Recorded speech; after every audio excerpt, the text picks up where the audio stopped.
Yan guys, oh, mga bike.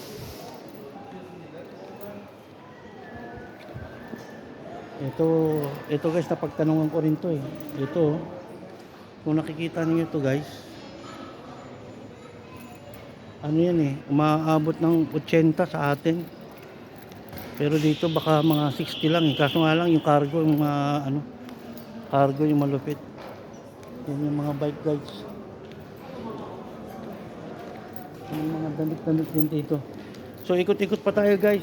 Libutin natin to. So sa mga hindi pa nakakaalam kung anong meron dito sa mga tiga UAE, kung anong meron dito sa Dragon Mart 2. So almost same lang din.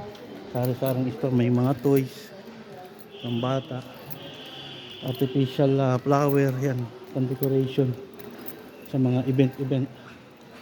So halos karamihan din dito pala mga ano, e-bike, kanya-kanyang branded na e-bike. Yan guys.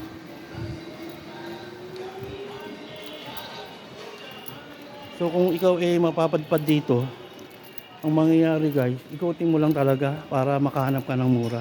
At kung ano yung gusto mo at kursanada mo, is makakapili ka. Ito guys, so mga tent, lutuan ng mga ano, mga pugon. Ito yung mga camping, pang camping guys, oh, na pwedeng ilagay sa top ng sasakyan. Yan guys. So almost nangangalahati na tayo guys dito sa ating journey. So still samahan nyo pa rin ako sa aking pagbibideo, sa aking pagbablog dito sa Dragon Mart 2. So sana makatulong sa inyong lahat. Sa mga hindi pa nakakaalam kung ano meron dito at yung malayong lugar, is nakikita nyo kung anong meron talaga dito sa Dragon Mart 2. Kung ano yung mga paninda nila. So, may mga damit na lang dito. Ayan. Mga sari-saring flower base guys, mga artificial na mga puno. So again, e-bike again guys. Ayun, dun sa ano pala, dun sa isang nagpahanap sa akin ng ano, meron din pala dito sa Dragon Mart yung mga fish tank. Yan, mga air cooler. Ito yung mga pang sewing machine, no? Ito yung maganda sana. So mga toiletries andito na rin. So marami guys, mga Chinese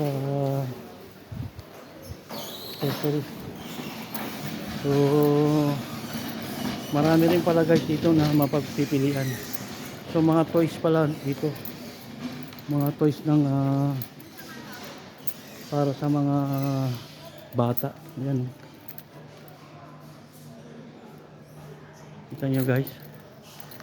So mamaya uli, medyo malapit na tayo sa Nesto. See you guys.